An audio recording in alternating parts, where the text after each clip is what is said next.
ça avait l'air un petit peu broche à foin. Yasmine Abdel-Fadel.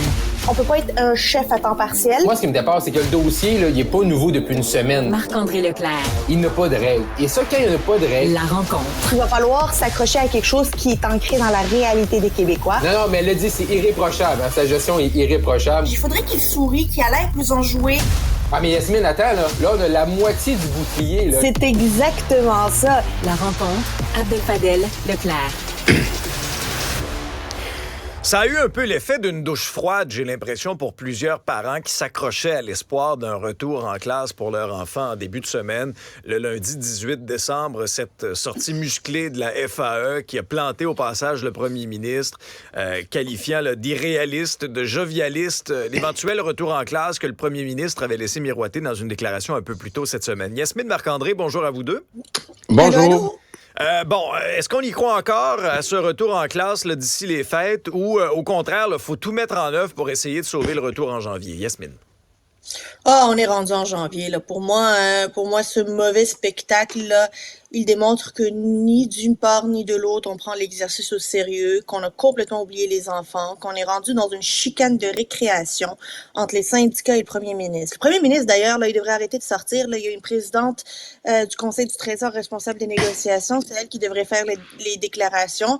Et de l'autre côté, la FAE, ils ont commencé par dire que c'est irréaliste, c'est jovialiste. Puis, tout au long des entrevues qu'ils ont données au courant de la journée, ben, ils diminuaient l'intensité. Puis tout d'un coup, c'est possible, mais ça prendrait beaucoup d'efforts. Yasmine, j'ai pas compris ce point de presse-là. Honnêtement, j'ai pas compris sur le plan stratégique. Je sais pas qui conseille la FAE là, sur le plan des communications, sur le plan des relations publiques. J'ai pas compris cette sortie-là où tu plantes le premier ministre, puis au fur et à mesure que le point de presse avance, que les journalistes posent des questions, ah ben oui, finalement, hier, ça a été une bonne journée à table de négociation. Si c'est une bonne journée à table de négociation, pourquoi tu sors à la place publique pour planter le gouvernement? Mais ça veut dire quoi, une bonne journée puis une mauvaise journée? Ouais. Une mauvaise journée, c'est une journée où tu dois faire des compromis? Ben, scoop! Une négociation, c'est aussi faire des compromis. J'espère que j'apprends ça à personne. Fait que si c'est ça, une mauvaise journée, eh ben, c'est normal que tu vives des bonnes journées et des mauvaises journées parce que tu vas gagner des points et tu vas en perdre d'autres. Mais honnêtement, là, mauvais spectacle. Hier, je disais à la joute qu'on dirait que c'est une nouvelle, en fait, c'est un match de ping-pong joué par deux personnes qui n'ont jamais touché une raquette. Puis nous, on doit assister à ça puis déterminer qui est le gagnant. Ouais, mais Alexandre, tu demandes pourquoi la FAE est sortie hier. Ben, ils sont sortis parce que M. Legault, il a parlé de lundi. Il avait juste à pas parler de lundi. Il avait juste dit, on négocie, ça avance, ça se pose aux tables de négociation, puis rentrer dans son bureau, puis faire son conseil des ministres, puis arrêter d'essayer de gagner l'opinion publique. Oubliez-nous. Autant les syndicats que le gouvernement, on n'existe plus, là. Le monde, là, moi, là, ça change rien, là. Que moi, ma mère, mon père, ma cousine, ou peu importe, là, qu'on comprenne ce qui se passe puis ce qui se passe pas aux tables de négociation. La seule affaire qu'on veut savoir, c'est quand les enfants vont retourner à l'école. Le reste, là, on s'en fout. Attendez-vous, parlez-vous. Tu sais, là, on connaît tous les détails, puis là, la composition de ci, puis là, on commence, là, on sait que les profs sont payés 200 jours, puis là, c'est réparti. Mais à un moment donné, c'est trop. C'est trop, on n'a pas besoin de savoir ça. Ce qu'on a besoin de savoir, c'est, vous êtes heureux, vous êtes content? Parfait. C'est quand l'école? Mais là, moi, je commence à avoir peur quasiment pour janvier, là. Ah ouais, hein? Puis là, moi, je veux un retour à l'école en janvier, pas le 9 janvier comme c'est prévu, là. Le 3. Ben, penses-tu vraiment qu'ils vont accepter ça? Ben, Écoutez, faut pas, les là, ça va vacances de faire... Alexandre, tu vas faire 24 jours, là. Si on se rend vendredi prochain pour les enfants de la FAE, quand tu combines 21-22 novembre, le Front commun, à partir du 23, la FAE, c'est 24 jours. Pas d'école. Ouais, mais il faut pas oublier non plus Sur 180. Il y a aussi les profs notamment de la FAE qui sont pris en otage, là. Ils sont pris en otage de leur syndicat. Il y en a, là, qui en ont marre de leur syndicat, qui le voient aller, puis il a l'air à aller nulle part. Puis, donnez-moi l'occasion de vous lire un message que j'ai reçu hier d'une professeure affiliée à la FAE. J'avais publié une chronique dans le Journal de Montréal qui dit que les enseignants sont des otages de leur syndicat. Puis elle me dit « Bonjour, je suis une enseignante affiliée à la FAE. Je viens de lire votre article dans le Journal de Montréal. Vous visez juste. Nous sommes vraiment pris en otage par notre syndicat. Nous sommes plusieurs à le penser sans savoir quoi faire. C'est intenable. Merci d'en parler. » Hey, c'est des membres là, qui sont supposés être défendus. Là. Ils n'ont pas l'impression d'être défendus par leur syndicat. Mais pourtant, quoi Yasmine, faire? lorsque la question est posée à Mme Hubert, elle dit, ben, c'est la volonté des membres d'aller en grève générale illimitée plutôt que de faire une espèce de gradation comme le FAE. Là, on a sorti l'arme nucléaire. Là, en Ouais, termes mais quoi de faire? Les négociation. profs, les profs ils vont avoir de quoi à faire. C'est un jour, ils vont avoir une convention collective, puis un jour, il va y avoir une période de maraudage. Puis ils changeront de syndicat, ils sont pas contents. Mais tu sais, la FAE, là, sont stratégiques comme des tables à pique-nique. Tu sais, on lance le monde en grève générale illimitée, ils n'ont pas de salaire, puis on est loin d'une entente. Moi, c'est ça que je trouve irresponsable. Que les profs font les grèves, parfait, OK, ils ont le droit, pas de problème. Oui, ils ont le Est-ce droit. qu'on peut se questionner sur le fait que l'éducation est un service essentiel? Parfait, on aura cette discussion-là après. Mais de lancer ton monde en grève générale illimitée quand tu es aussi loin d'une entente, c'est irresponsable. Et ça, j'espère que les professeurs, les enseignants de la FAE vont s'en rendre compte et vont demander des comptes à leurs leaders syndicaux. Et c'est ça qui se joue présentement. Pour Mme Hubert, là, elle le sait. Là, je veux dire, le soir, quand elle se couche, Mme Hubert, là, elle sait qu'elle a fait une erreur. Là. Je veux dire, elle a de la pression. Là. Ben, les messages comme Yasmine, là, on en reçoit tous. Là. Les messages comme Yasmine, là, on en reçoit tous. Là. Oui, ils sont unis. Puis oui, ils veulent aller jusqu'au bout. Puis oui, ils méritent des meilleures conditions.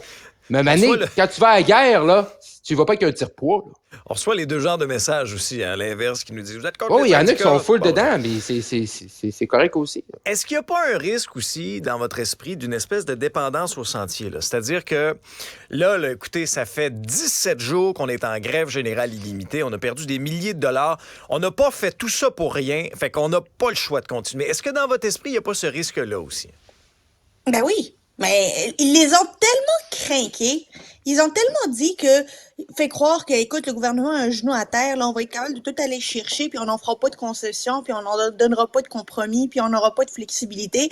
On va juste continuer à bâtir sur les acquis que l'on a déjà eus dans les dernières négociations, que ça va être difficile pour les syndicats de se présenter devant leurs membres, de dire, voici une entente qu'on vous demande d'entériner.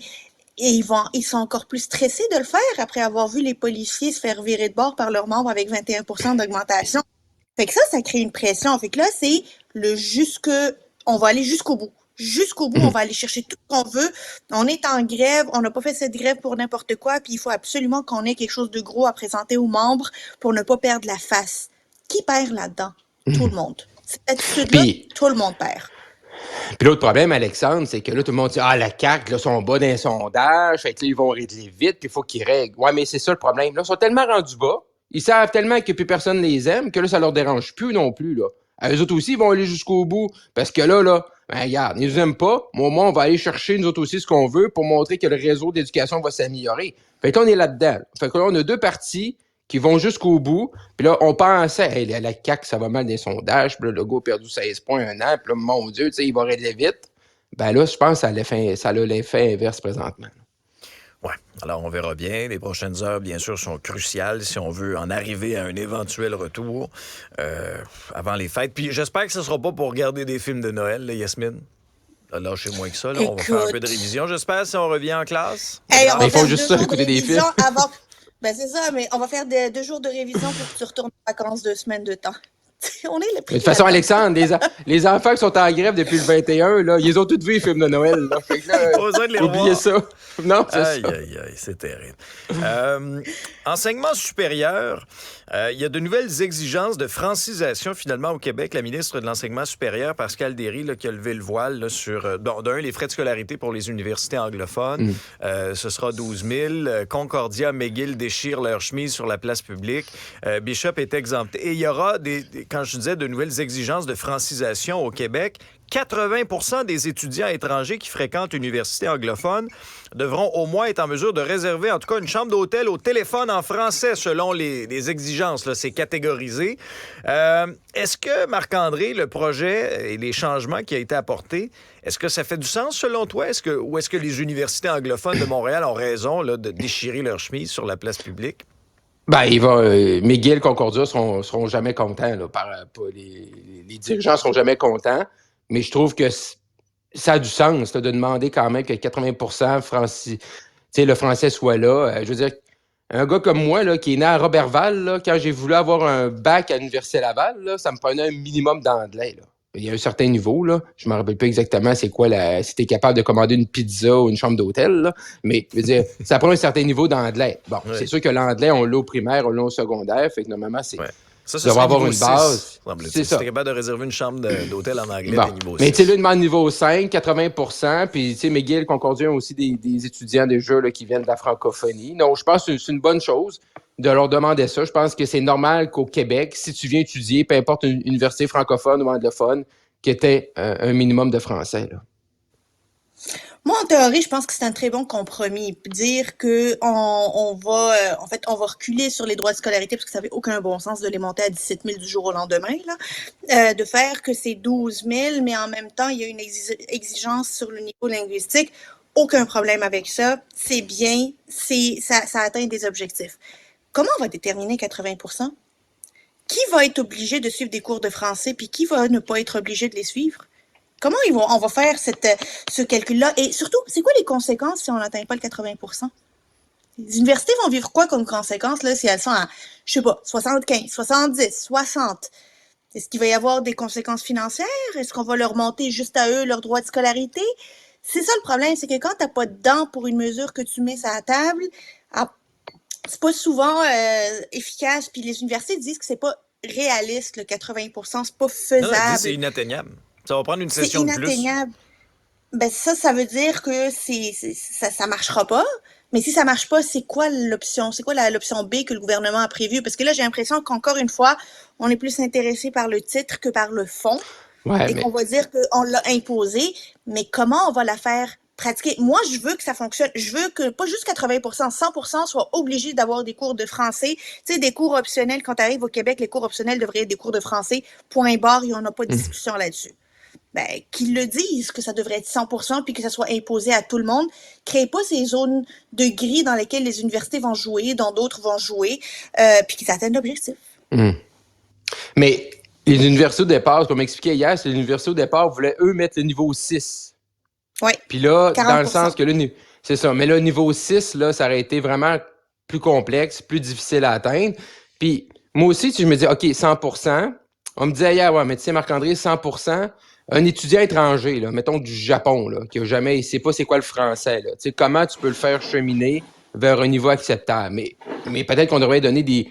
C'est ça l'affaire. Est-ce que tu demandes des cours, vous devez faire des cours tout le monde sans demander de niveau?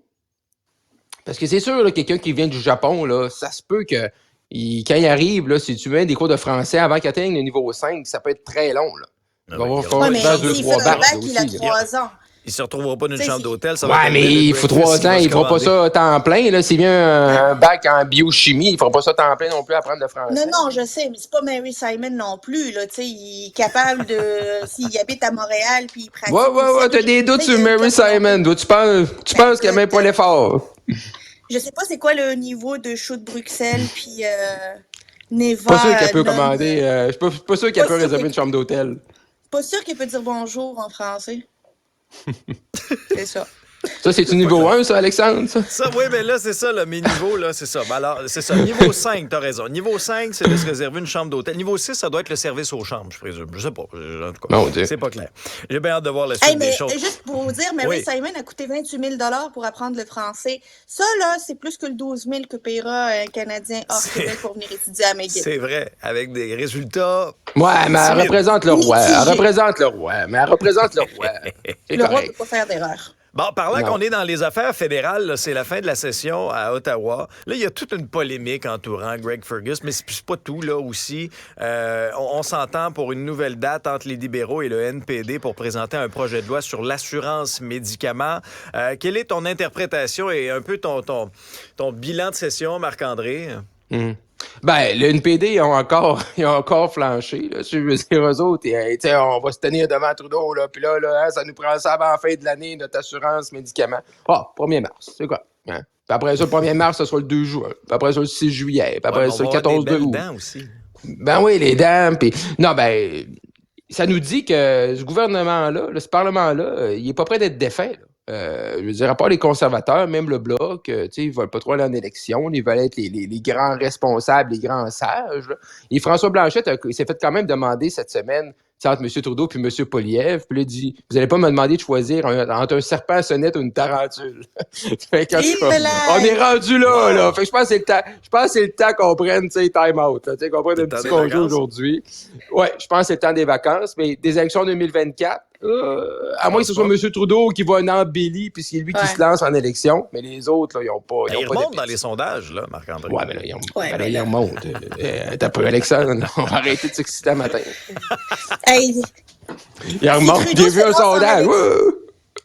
si Trudeau se lance en élection en 2024, ça, c'est exactement l'équivalent de la FAE qui part en grève, pas de fond de grève. Là. Ah oui? Pour moi, là, c'est... Même Ils ont peut-être les mêmes conseillers, c'est bon? Ils ont peut-être les mêmes conseillers, mais il faut les changer, là. C'est pas des bons conseillers.